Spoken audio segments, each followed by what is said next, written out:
I think about the greatness that's been on this field, from coaches like Coach Russell to players like Tracy Ham.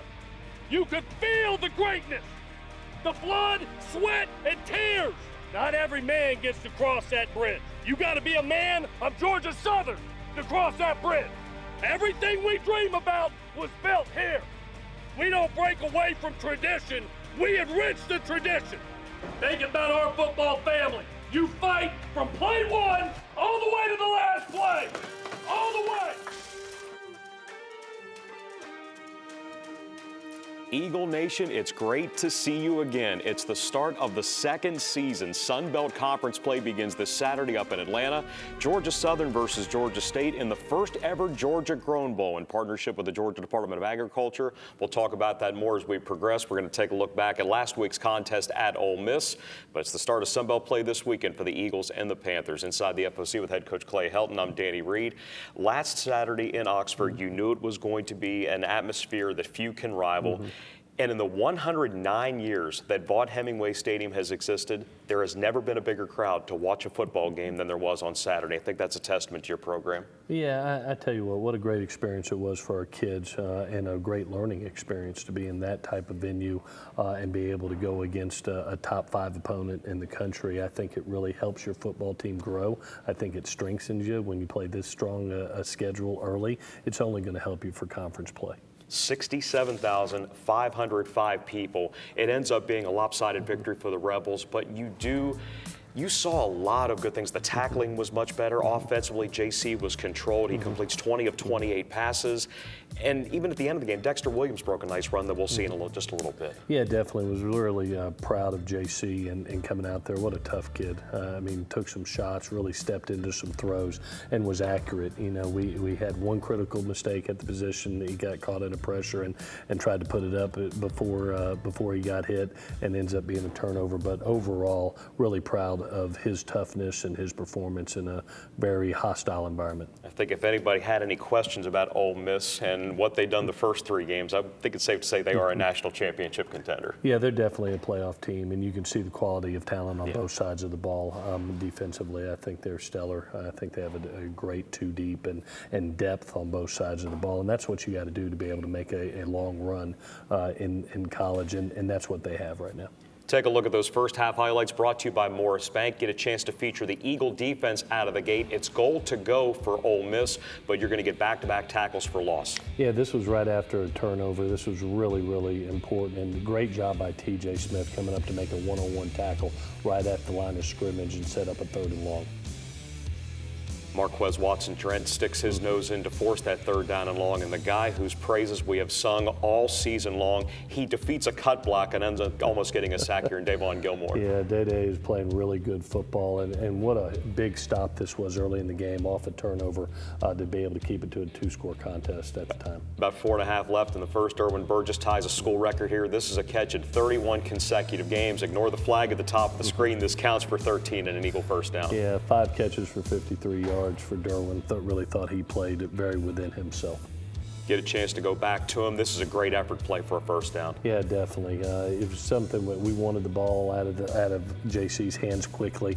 Thought Coach Applin did a nice job of being able to create ways to make easy targets and not let that defensive line get off. Even more fight to earn a couple of extra yards, gaining 13 on 3rd and 15. It sets up JC to convert here on 4th and 2. Yeah, really important to continue this drive, continue having the ball, and good job by our offensive line to be able to create space for JC to get that first. And I love when Ryan Applin goes to the tricky portion of the playbook. O.J. Arnold throws his 3rd career touchdown pass. They've all been to Derwin. Yeah, this was actually set up last week of being able to fake to the quarterback, bring the counter, and then a one-on-one situation with Derwin, and the corner bites on the play, and we're able to get it behind him.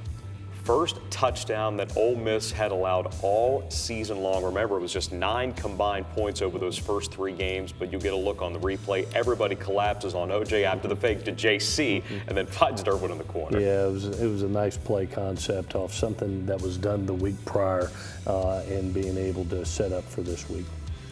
This next one took an extra look, but able to execute a chance to steal a possession. We knew that was going to be important. The amazing athleticism and the timing for Josh Thompson to haul this in and drag his toe. Yeah, definitely. Gavin and Jet did an unbelievable job here of being able to get this ball, get it under control, and have foot inbound. Great toe drag right there. Great play by Jet. And we knew we had to steal a possession in this game. 17-7 at this point with a chance to get it to a 2-score game. Did you teach him the toe drag?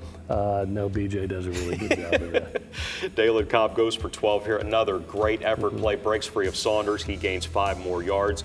And then defensively, you see TJ on the blitz. This forces the incompletion on 3rd and 3. Yeah, definitely. This was a big stop for us to be able to continue it to be a 2-score game. Good screen set up here to Fromm. That goes for 12. Yeah, definitely. Tyler has been really a weapon these last 2 games, and you can see it in this game, him setting up a big first down for us. Love to see Latrell Bullard defeating the block and come up with a 3rd down stop. Probably our best play by our interior defensive lineman the entire season, with Justin and Latrell, by far their best game of the season. Another 4th down opportunity. Eagles go QB sneak. JC bows it out a little bit right, but converts. Yes, definitely. Kept this drive alive.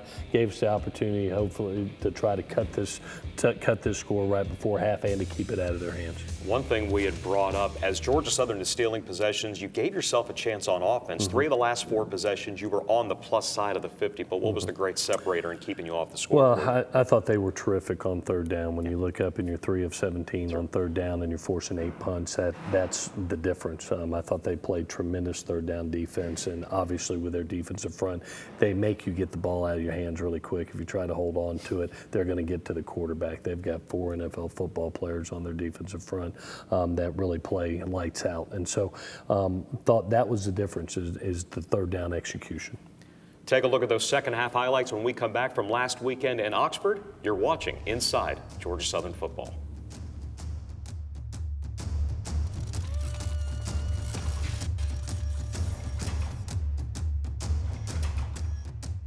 The 12-team college football playoff is here. The first round kicks off on campus December 20th. From there, the playoff continues in a bracket format, culminating with the national championship game on January 20th, only on ESPN. When you imagine your future, how high do you aspire? If you were surrounded by innovators, mentors, how much could you achieve? At Georgia Southern University, you'll spread your wings, set a course to places you've only dreamed of, take flight and climb beyond expectations, beyond limitations. And from there, anywhere. Soar higher, soar further, soar beyond. When it comes to our finances, We trust. We trust. Morris Bank. Morris Bank. Morris Bank. We trust Morris Bank. See for yourself why it pays to bank blue. Here at Schumann Farms, we pride ourselves on finding new ways to get consumers to eat more sweet onions. That's where our tailgate linebacker, Marquez Watson-Trent, comes in. That's a weak burger. You know you need a Schumann Farms sweet onion. Game day sales of sweet onions have risen over 80%. Now you know you need Schumann Farms sweet onions. Hey, Mar. Hey, Miss Angela. This is the hardest hitting campaign we've had yet. As a musician, I performed in many rooms and restaurants around Statesboro. Even before I started playing at Bites Music on the patio nights, I was a regular. The friendly staff, family atmosphere, and mouth-watering food makes Bites not just another venue, but another home. If you're looking for a taste of genuine Southern hospitality, this is the place to be. At Bites, it's always love at first bite.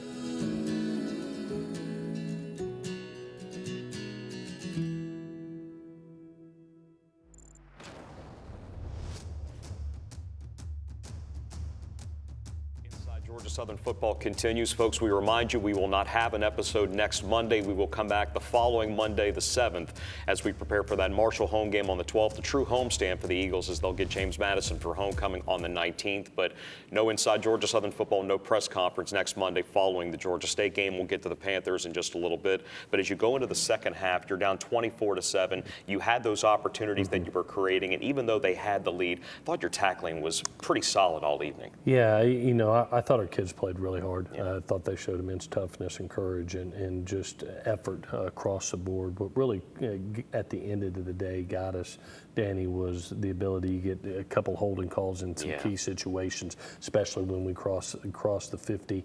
You end up having 2 turnovers to their 1, so you lose the turnover battle. And then early in this game, and I thought it got shored up as the game went on, we had 2 coverages where we missed an assignment that created explosive plays, and that created the separation. Now you're behind a really good team by 3 scores coming out at halftime, and it changes your game plan a little bit too. And credit to them. They played at a very high level, and when you're playing an elite team you got to be just about perfect with, we weren't that. Morris Bank has our second half highlights. Let's go to a goal-to-go situation during the third quarter. It's that guy again, Davon Gilmore. I remember this from Boise State a little bit on Genty, but he gets the stop here. Yeah, definitely. I tell you what, 15 is playing such a high level of football and so good in the middle there, both not only as a run stopper, but also as a blitzer. Mining a gem from Atlanta, since we're headed up that way this weekend. Gavin Stewart, left hash is good from 42. Yeah, I tell you what, maybe the MVP of the game. You look at, not only his 2 field goals made, he gets his surprise onside executed to perfection, and then 2 of 3 on touchback. Getting into the fourth quarter, another third and short stop. This is Davon Gilmore one more time. Yeah, I thought the defensive front played to the level we needed them to in this football game and did a really nice job. Defensive play of the game early in the fourth. Jackson Dart decides to take a shot, but Chance Gamble comes up with his first Eagle interception. And what a great play by Chance here. Really used his speed to be able to undercut the corner. Makes a huge play for us to give us the ball back. I got to think this is a little bit of karma for Chance, because he had what could have been a pick 6 against Nevada. He had one last week against South Carolina State that was erased, but he undercuts Juice Wells, and this is a phenomenal play. Yeah, definitely. A huge play in the game for him, and really proud for him. Gives the Eagles an opportunity to take the ball back right around 5 minutes or so into the fourth quarter. Things continue to progress. You end up getting some more guys in offensively. Dexter's going to take this 3rd and 13 run for 18. This is a healthy run for Dexter. Yeah, really proud for Dexter to be able to get this experience in this environment. He's waited a long time to be able to get back on the field to play, and did a nice job of leading us down to a score. A couple of pullers helped David Bedinga go for 17, and that sets up the first career catch for Taylor Bradshaw. If you've been to practice, you see him make plays like this. This is a 31-yarder. Yeah, got a one-on-one opportunity. Great job by Dex finding this, and great finish by Taylor. We'll get a second look at this. Somebody that was certainly in line to have a breakout season, and you make a play like this on a stage like this, that can help you down the line. Yeah, definitely. You have a role, and then all of a sudden you make a couple plays, your role increases. So proud for Taylor. Gavin gets a straight-on look from 33. This ends up producing the final score as Ole Miss does win the contest 52-13. Eagles finish non-conference play with a 2-2 overall record, but all of that is preparation for those Georgia State Panthers that we'll talk about when we come back from this break inside the FOC. You're watching Inside Georgia Southern Football.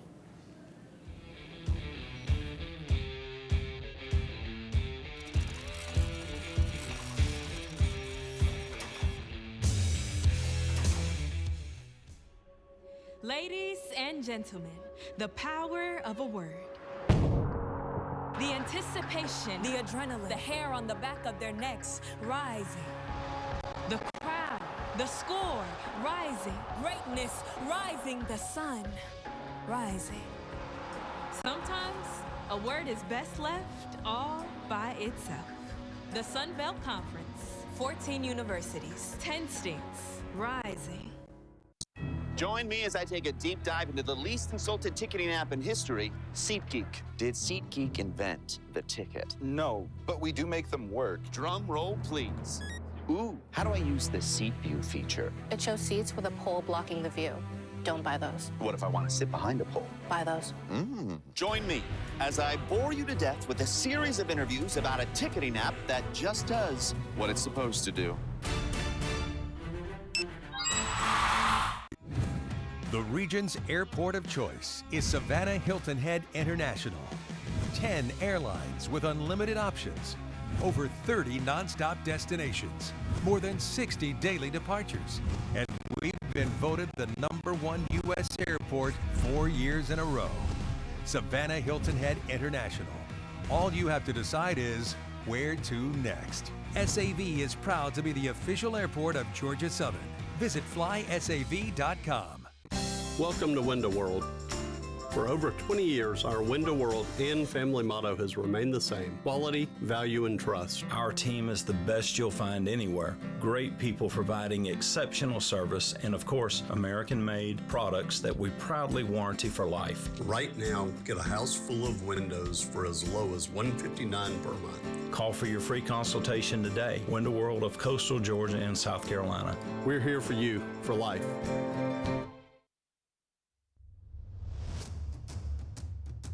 This weekend, it's the 11th all-time matchup between the Georgia Southern Eagles and the Georgia State Panthers in the start of Sun Belt Conference play, but this is the first ever Georgia Grown Bowl. In a special partnership with the Georgia Department of Agriculture, the winner will receive the Commissioner's Cup on the field in Atlanta this weekend. We get a look at our Sun Belt Conference standings. Georgia Southern, Georgia State are stacked up. Georgia State, though, they've only played 3 games. They were off last week. They're going to be off next week.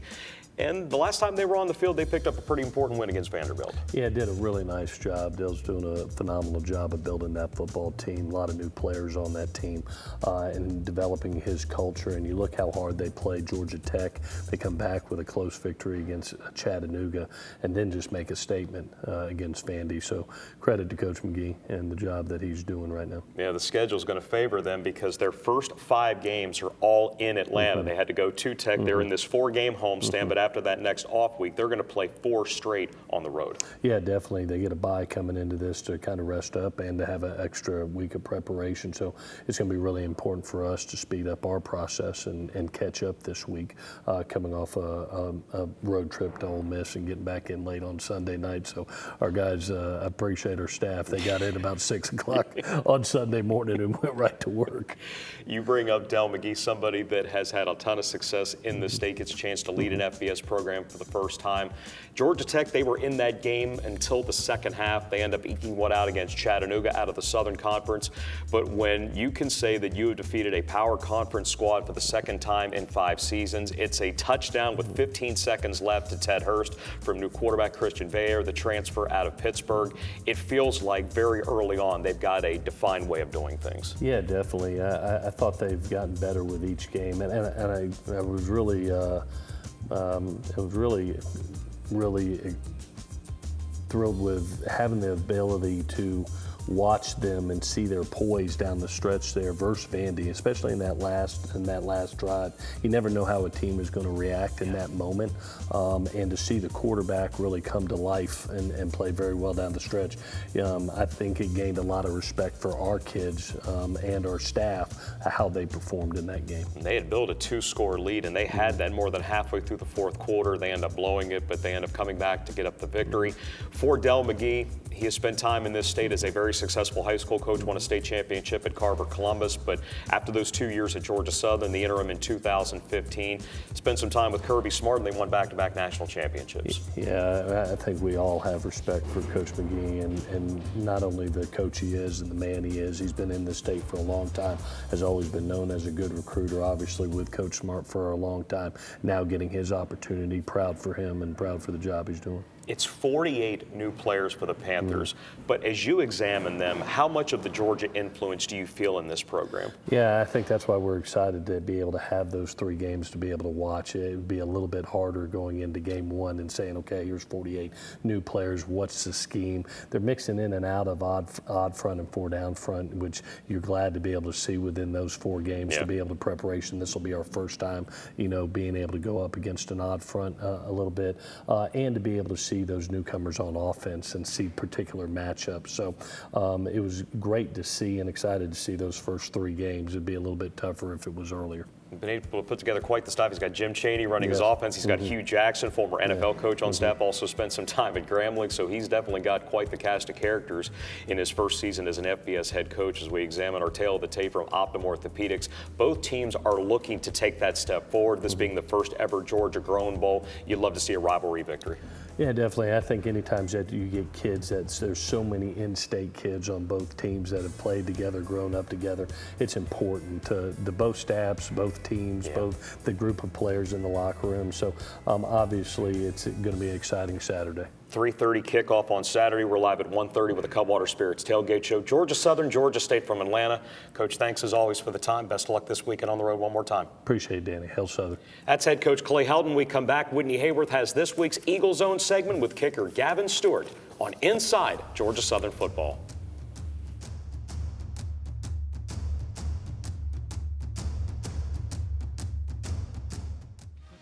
College football playoff is here. The first round kicks off on campus December 20th. From there, the playoff continues in a bracket format, culminating with the national championship game on January 20th, only on ESPN. When you imagine your future, how high do you aspire? If you were surrounded by innovators, mentors, how much could you achieve? At Georgia Southern University, you'll spread your wings, set a course to places you've only dreamed of, take flight and climb beyond expectations, beyond limitations. And from there, anywhere. Soar higher, soar further, soar beyond. When it comes to our finances, We trust. We trust Morris Bank. Morris Bank. Morris Bank. We trust Morris Bank. see for yourself why it pays to bank blue. Here at Schumann Farms, we pride ourselves on finding new ways to get consumers to eat more sweet onions. That's where our tailgate linebacker, Marquez Watson-Trent, comes in. That's a weak burger. You know you need a Schumann Farms sweet onion. Game day sales of sweet onions have risen over 80%. Now you know you need Schumann Farms sweet onions. Hey, Mar. Hey, Miss Angela. This is the hardest hitting campaign we've had yet. As a musician, I performed in many rooms and restaurants around Statesboro. Even before I started playing at Bites Music on the patio nights, I was a regular. The friendly staff, family atmosphere, and mouth-watering food makes Bites not just another venue, but another home. If you're looking for a taste of genuine Southern hospitality, this is the place to be. At Bites, it's always love at first bite.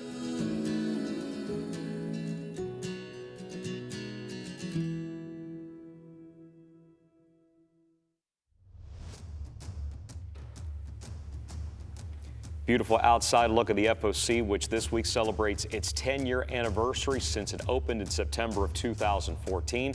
One final segment on this week's Inside Georgia Southern Football. You know, it's such a beautiful day. Why don't we just go back outside for this week's Eagle Zone segment. Whitney Hayworth is standing by with kicker Gavin Stewart. Gavin Stewart, grad transfer on the special teams here at Georgia Southern. What a pleasure it's been to get to know you so far in the off season and now that we've started. So just tell me first off what your experience like as being an Eagle. Yeah, I mean, it's been awesome. It's been incredible. I mean, it starts with the coaching staff, Coach Helton, special teams coach, Coach West, and every coach in the building, every player in the building. They welcomed me in with full arms, and it kind of made this experience very wholesome. Teams very close together, loving each and every one of them. And yeah, it's been an awesome experience so far.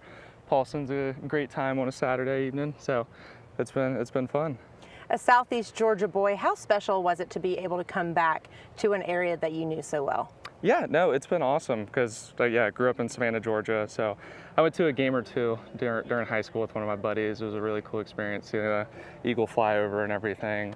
Really, really unique. Then my head coach in high school, Danny Britt, he also played football here back in the day. So that was something that we talked about whenever I decided to commit and come here. But yeah, it's been awesome. Get to see my family a good bit more from being up in Atlanta. So yeah, it's been great.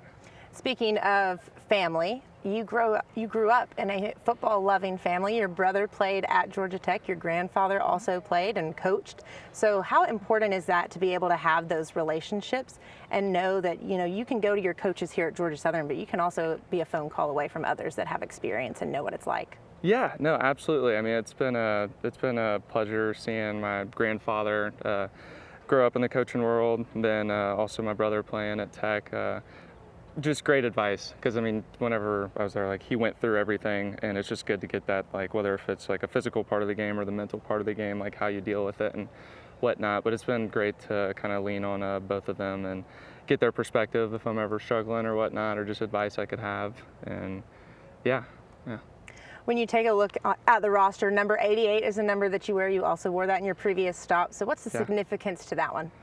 Yeah, so my first year I was 48 or 46. Then I switched back to receiver. Then they allowed me to pick my own number. So 88 was available. So I ended up picking 88 whenever I was still playing receiver then. Then kind of ever since then, it kind of stuck with me ever since I went back to kicking. And yeah, go 88. And then before we work on our onside kicks here in a moment, I do want to give you a chance. The special teams here really loves the game of golf in the off season and any ability they get to play it or watch it. So I know you have some clubs in your bag, right-handed and left-handed.